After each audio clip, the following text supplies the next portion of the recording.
Elements, Book 1, by Nia Markos. Transcript reading. I felt my mother at the door with Liam and Asher behind her. She was standing beside me before I could turn around. Touching my shoulder, she peered into my soul, her clear blue eyes clouding at what she saw. The goddess herself has made an appearance. Where's the book? Her calm voice filled the room. Aiden pulled the still open book towards us. Everyone crowded around to view the image. Mom bent down to study it. She held her hand over the page, palm down, her magic pulling at the mysterious rendering. The picture came to life, lifted off the page and hovered above the table. Three-dimensional, it swiveled around. Words that had previously been invisible rose from the page and came to join it. The writing formed a circle around the projection, stopping as the words faced us. "Ria," my mother whispered. She looked back at me, the depth of her worry scaring me. "What does it say?" Aiden broke into her study of me, asking what all of us wanted to know. Returning to the words in front of us, she read them out loud. "The final battle. One will heal the worlds." Asher was the first to comment, his voice breaking into the silence that followed. "It can't be. These are myths, stories we tell our children." "Yes, and myths and legends have some basis in reality," my mother replied. She let the image fall, let it join the blank page below. I had kept quiet, hoping to be given some information that would help me understand. "Mom, what does this all mean?" "I'm not sure, Alexa. Did she communicate with you?" I related the words she had spoken. They made no sense to me. "Who is this woman? Why does she have my face?" I looked at the replica of myself, the book shimmering with expanded magic. Instead of getting an answer, she called a meeting in the living room. She wanted everyone present. Liam took off to find Rena, while Asher said he would get Elron. My mother closed the book, putting the picture out of view. She picked it up, held it under one arm, and went in search of my father. Left alone with Aiden, I pushed away from the table and stood. My head swam. Dizziness made me stumble. Aiden placed an arm beneath my knees, the other around my back to lift me. My head rested comfortably on his shoulder. The room stopped its spinning as he carried me effortlessly out of the room and into the living room. He sat down on a settee, with me on his lap. He made no move to let me go. I put up no resistance to being in such an intimate position. My head rested against his chest. I breathed in his scent, closing my eyes at how wonderful he smelled. "You need rest. After this, I will take you to your room," he murmured in my ear. "I think I just need to eat something. You don't happen to have a donut on you?" I laughed, causing his chest to rise and fall as he joined in my teasing.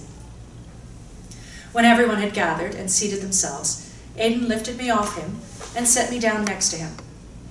At the loss of his arms around me, I shivered at the room's coldness. Aiden placed a throw around me while my mother lit the fireplace with a flick of her wrist. Snuggling into Aiden's side for further warmth, my mother started speaking. "I will need Asher and you too, Ryder, to fill in the gaps." She patted my dad's thigh next to her and nodded to Asher, facing her. "As legends go, this one runs through time with different names, variations, and endings. I have been negligent in not giving Alexa our history, stories of who and what we are. I thought the past was not important, that I had time for what was to come. Our lineage has been traced back to Meredith, but it goes back farther. From what Asher and I have pieced together, Meredith lived her last years as a mortal witch, but mortal was not what she was. She chose to leave this plane, to return back to her people after a long, lonely life, alone, away from all of her kind." She held her hand up to stop my questions. "Let me continue. The goddess was tasked to oversee this world. She guided our path, made sure we evolved, and gave us all the earthly riches she was capable of. Her life began at the first sparks of the earth forming. Her power formed the land and waters. She made the plants, trees, and flowers bloom. When humans were put on her world, she protected us with the bounties or punished us with famine, doling out her justice on all that harmed her creation. As wars were fought, she offered her protection to the unfortunate ones. She has many names: Mother Earth, Gaia, Cybele, Ericura. She has existed in ancient Greece, Rome, the old continent of Europe, and followed into the British Isles and the Americas. Her followers have spanned every continent. Even today, there are those who worship her. Mother Earth had many children. Rhea was one. Rhea loved to walk the earth and mix with the people. She was known to have many children with mortals. One of these children was named after her, Rhea, also going by the name Meredith. Speechless, I waited for her to catch her breath, for her to continue.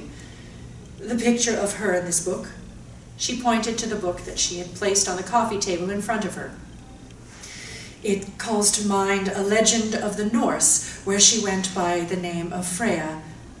Her names are associated with the earth goddesses of the time, but the Norse bestowed on her many more attributes: fate, destiny, love, beauty, war. Their goddess stood for all these. She ruled over the souls of the dead, choosing the strongest among the fallen to serve her, or to wait in slumber until she would call them back when needed in battle.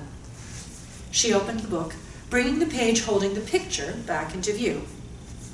This is Freya, the warriors rising to battle, the final battle to win justice, to rid the earth of those who harm her creation, finally brought awake to defend her.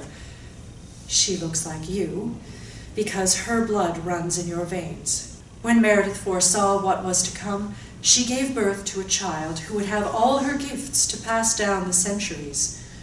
But she did more than that. She chose as the father of her child another with almost equal powers as hers. Her chosen was also a descendant of gods, being himself a son produced from a god and human. His strength and beauty were much sought after.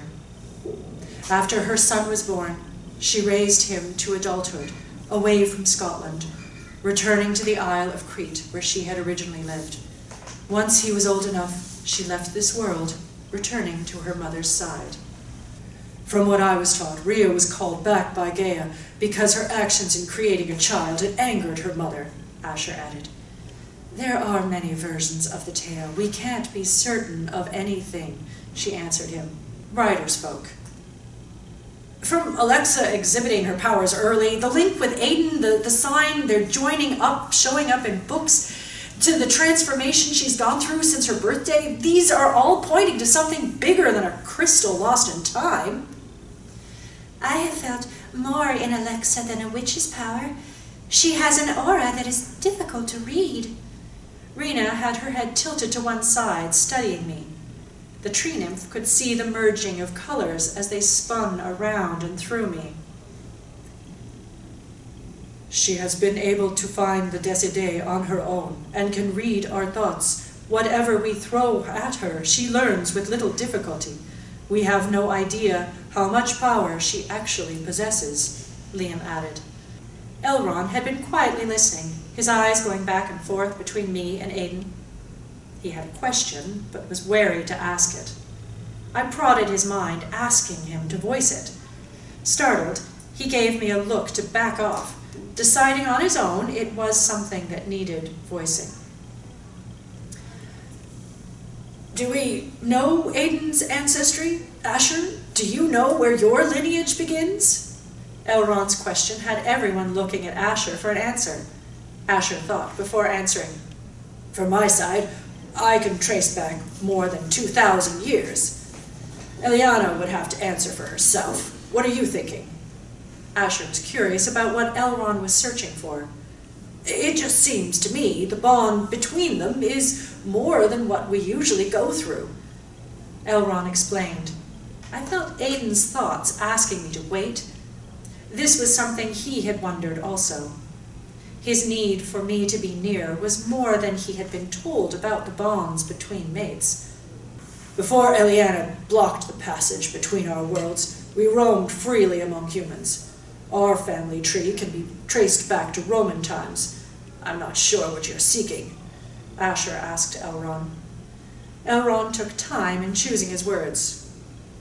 Could Meredith's lover have fathered a child from your side? He asked carefully. We waited for Asher to respond.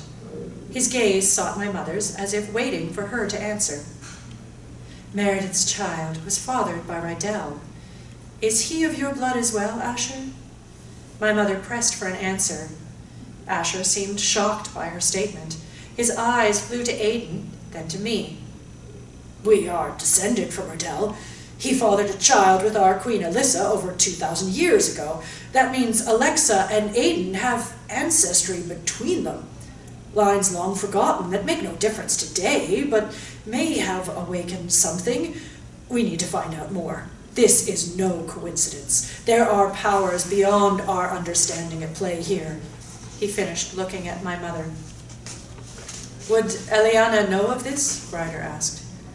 My wife would have to answer you. I haven't seen her in centuries. Asher's face showed his anger with his wife's absence. I still don't know what this means. I drew their attention to me. It means Meredith made sure you and Aidan would be joined. That is the only thing that makes sense, my mother answered me. Then why does Alexa not return my feelings? Aidan wanted to know. I'm not sure, but it might be her human side. She may not be fully bonded yet. The answer brought a frown to his face. It surprised me that he did not notice how my feelings for him were changing. Was he unaware of the sudden attraction I felt for him? Asher, I will join you in the library. We may be able to find more from the records. My mother stood, followed by Ryder and Asher. She squeezed my hand as she went by, leaning down to whisper to me. Be strong. Stay with Aidan and listen to what he has to say. They left the room, leaving us alone with Elrond, Liam, and Rena. Lost in my thoughts, I heard Aidan's voice in my head. You look exhausted and need rest. But first, Liam and Rena have something to show us. Liam and Rena had their heads together, whispering. Elrond was looking at them, shaking his head. Aidan interrupted their discussion. Liam, what is it you wish to tell us? At Aidan's prodding, he faced us, leaning forward in his chair. Rena has been searching the area around the estate. She remembered hearing something during the meeting that happened before we arrived. Before we tell you, I have a question. His intense stare focused on me, making me nervous. Alexa, did my mother ever give you anything? I thought back to the few times I had been Eliana's presence, but could not think of anything she had given me. We had few occasions to be alone. No, she hasn't given me anything. Why do you ask? During the meeting, one of the men commented, you had something in your possession that would help them keep track of your whereabouts. I need you to think. It could be something really small. Maybe you're not aware of it? Aside from being alone with her when I first met her, I had no clue what it might be. I shook my head, indicating I had nothing. Come with us. It's not far.